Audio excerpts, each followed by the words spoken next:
Quarta-feira, a gente fala aqui no Revista da Cidade sobre os fatos da semana.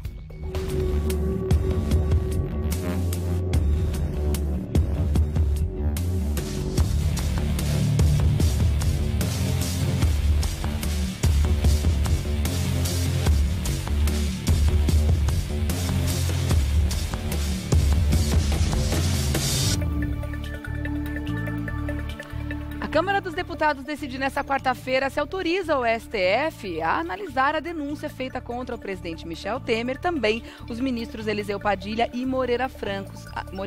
A denúncia que foi oferecida pela PGR. Dá uma olhada no VT.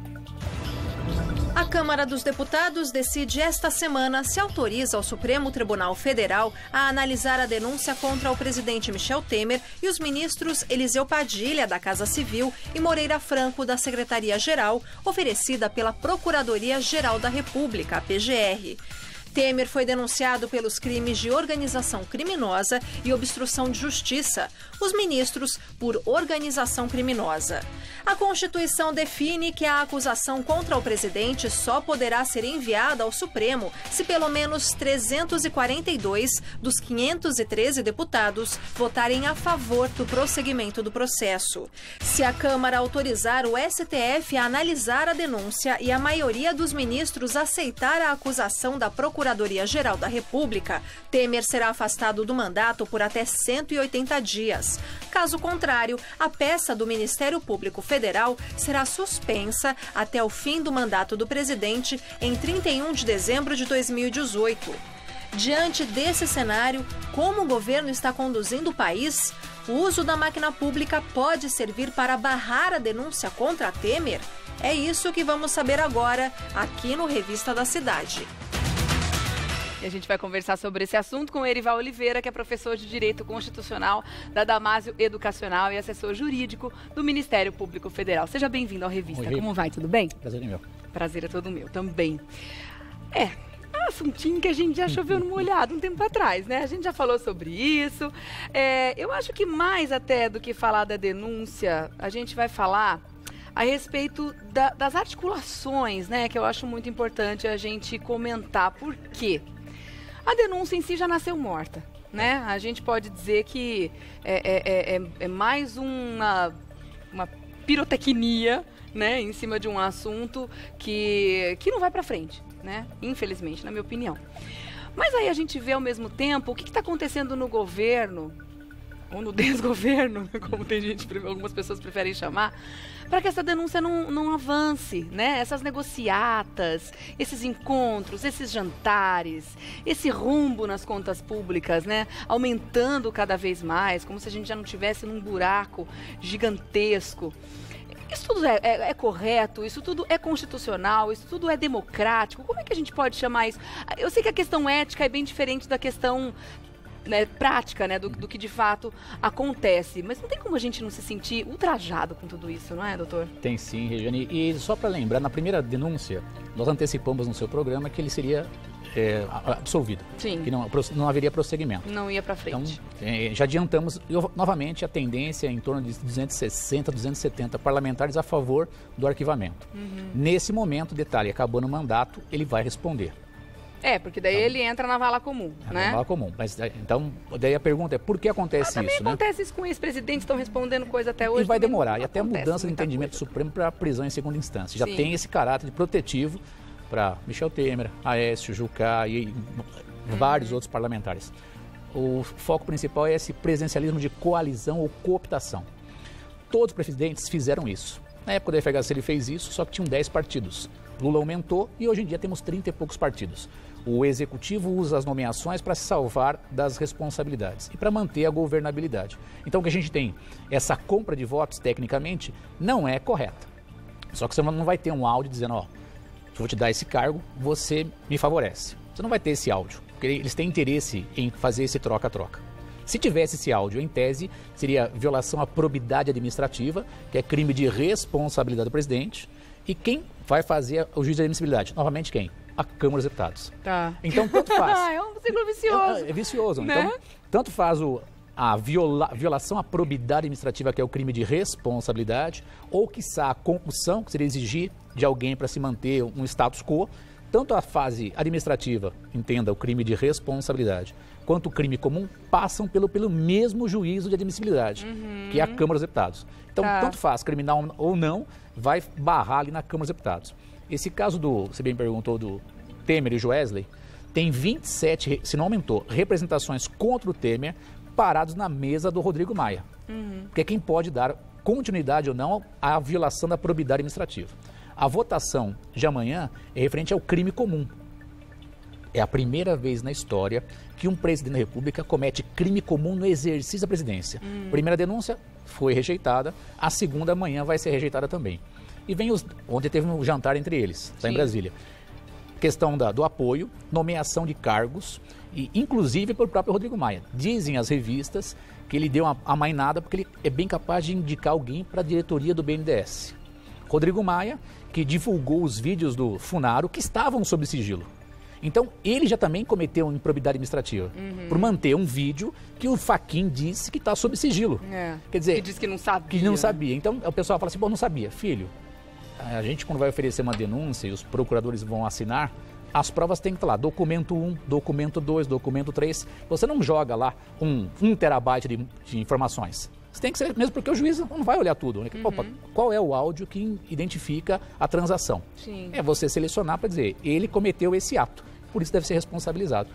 E aí fica aquela pergunta também de se de repente os fatos não poderiam dizer mais do que uma confissão. Você disse, por exemplo, que não vai ter uma gravação dizendo que, tô te dando mais não sei quantos milhões para você usar aí na sua bancada ou no seu estado, ou tô liberando para você para conseguir esse apoio e tudo mais. Mas o fato em si de, por exemplo, a gente está aumentando o rombo nas contas públicas, eu não tenho esse número exato aqui agora, mas se a gente já estava em vários bilhões, a gente está agora em vários bilhões mais X, que é uma quantidade significativa para quem veio com um discurso totalmente oposto, de uma atitude responsável para com o país, agora a virada, o trem vai voltar para o trilho, não sei o quê. O trem descarrilou de vez, porque se o rombo já estava enorme, agora está maior ainda. Quer dizer, esse é um fato, né? Antes da denúncia do Joesley, antes de o seu nome ser envolvido com a JBS, você tinha liberado de verba para os parlamentares algo em torno de 100 milhões. Agora você está em 10 bilhões. Quer dizer, só isso já não poderia, de repente, ser colocado no fiel da balança para mostrar que ele está usando a máquina pública a seu favor também? E, ao mesmo tempo, outro dado que você acabou de colocar, qual o interesse do presidente da Câmara, Rodrigo Maia, em querer nomear o presidente do BNDES? Qual o interesse do presidente da Câmara em querer controlar o BNDES? Então, não seria esse um outro indício de que existe um conluio, de que existe um conchavo? Não se pode trabalhar com esse tipo de evidência, isso é muito frágil.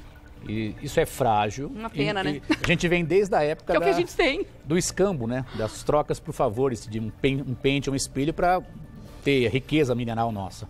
Nós temos nesse quadro que você bem apresentou, em torno de mais de 3 trilhões de dívida pública, ou nós já recolhemos até agora em torno de 1 trilhão e 700 bilhões de imposto.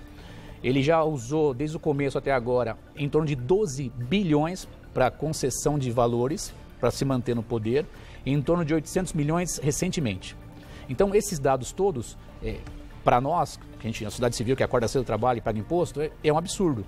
Mas isso não é de hoje. Então, a gente vai ter que fortalecer os mecanismos de apuração. Tribunal de Contas do Rio de Janeiro, tem de 6 afastados por corrupção. Pelo amor de Deus. O Tribunal de Contas da União, ele é letárgico, tem pessoas lá sendo investigadas. Então, a imprensa livre, gente discutindo, chamando atenção. Na próxima eleição, vamos eleger alguém que preste, que não tenha antecedentes criminais, para começar a sanear isso, dar trabalho. Nosso país é importante, é muito grande em relação ao mundo.